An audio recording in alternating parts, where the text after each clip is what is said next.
شہر اللہ المحرم، جسے محرم الحرام بھی کہا جاتا ہے۔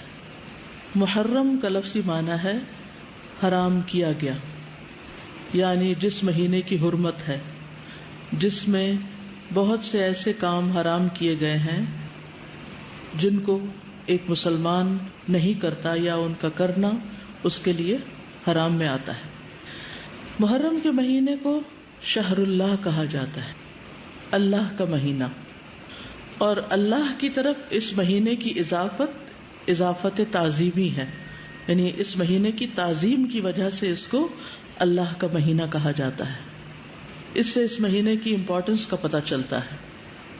صحیح مسلم کی روایت میں آتا ہے، ابو ہریرہ رضی اللہ عنہ سے روایت ہے کہ رسول اللہ صلی اللہ علیہ وسلم نے فرمایا، رمضان کے بعد سب سے افضل روزے اللہ کے مہینے محرم کے ہیں۔ تو گویا اس مہینے کی بھی خاص عبادت پھر کیا ہوئی؟ روزے۔ عشر ذی الحجہ میں تو پہلے 9 دن کے روزے تھے، لیکن اس میں پورے مہینے میں سے جب بھی آپ چاہیں روزے رکھ سکتے ہیں۔ ضروری نہیں کہ پورے ہی مہینے کے روزے رکھیں جیسے رمضان میں رکھے جاتے ہیں، لیکن 10 تاریخ کا روزہ جو ہے اس کی خاص فضیلت ہے۔ محرم الحرام کی ایک اہمیت کی وجہ یہ بھی ہے کہ یہ ہجری سال کا پہلا مہینہ ہے، تو یہ مہینہ عظمت اور برکت والا ہے اور حرمت والا ہے۔ حسن بصری کہتے ہیں کہ بے شک اللہ نے سال کی ابتدا بھی حرمت والے مہینے سے کی اور اس کا اختتام بھی حرمت والے مہینے سے کیا، یعنی آغاز بھی حرمت سے، اختتام بھی حرمت پر۔ سال میں رمضان کے بعد اللہ کے ہاں محرم سے بڑھ کر عظمت والا کوئی مہینہ نہیں۔ تو اس سے کیا پتہ چلتا ہے کہ اگر کسی چیز کی ابتدا میں بھی حرمت ہے اور انتہا میں بھی، تو پھر ان دو کے بیچ میں کیا ہونا چاہیے؟ اس کا خاص خیال رکھنا چاہیے، یعنی جس کام کے آغاز میں اور جس کے اختتام پر خصوصی ہدایات دی جائیں اور اللہ سبحانہ وتعالیٰ کی عبادت اور خصوصاً روزے وغیرہ کی عبادت کی طرف متوجہ کیا جائے تو سال بھر بھی پھر اس کی عادت اپنا لینی چاہیے۔ نئے سال کا آغاز جو ہے وہ دعا سے کرنا چاہیے۔ عبداللہ بن ہشام سے روایت ہے، وہ کہتے ہیں کہ جب مہینہ یا سال آتا تو رسول اللہ صلی اللہ علیہ وسلم کے صحابہ یہ دعا اس طرح سیکھتے جیسا کہ وہ قرآن سیکھتے، اللہم ادخلہ علینا بالامن والایمان والسلامة والاسلام وجوار من الشیطان ورضوان من الرحمن۔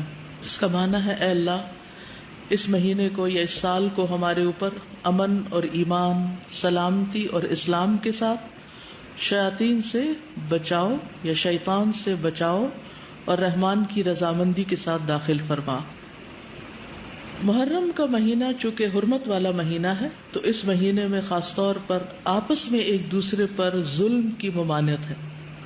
قرآن مجید میں آتا ہے، ان عدۃ الشہور عند اللہ 12 شہرا فی کتاب اللہ یوم خلق السماوات والارض منها 4 حرم ذلک الدین القیم فلا تظلموا فیہن انفسکم۔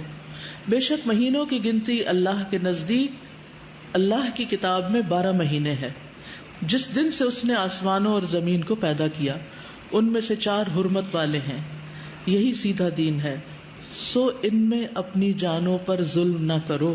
تو میسج کیا ہے؟ فلا تظلموا فیہن انفسکم، اپنے آپ پر یعنی ایک دوسرے پر ظلم نہ کرو۔ تو کیا نہیں کرنا اس مہینے میں؟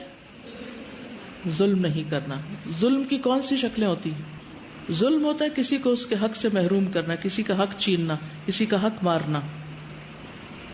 اس کا یہ مطلب نہیں کہ باقی مہینوں میں ظلم کر سکتے ہیں، اس کا مطلب یہ ہے کہ دوسرے مہینوں کی بنسبت ان حرمت والے مہینوں میں ظلم بہت بڑا گناہ اور بوجھ ہے، اگرچہ ظلم ہر حال میں بہت بڑا گناہ ہے، مگر اللہ جس کام کے گناہ کو چاہے بڑھا دے، جیسا کہ اللہ جس کام کے اجر کو چاہے بڑھا دے۔ یعنی وہی نماز ہوتی ہے، وہی صدقہ خیرات ہوتا ہے، لیکن عشرہ ذی الحجہ میں کیا ہوتا ہے؟ اس کا اجر کئی گنا بڑھ جاتا ہے۔ اسی طرح حرمت والے مہینوں میں ظلم کا گناہ جو ہے وہ زیادہ ہو جاتا ہے، اور یہ 4 مہینے خاص طور پر 1/3 آف دا ایئر خاص طور پر اس لیے اس کام کے لیے رکھا گیا اور اس کی شدت کا احساس دلایا گیا تاکہ لوگ اس کی پریکٹس کریں، کانشیس ہوں، اور خصوصی طور پر اس میں اپنے آپ کو ایسے گناہوں سے بچائیں تاکہ باقی سال بھی اس پر عمل کر سکیں.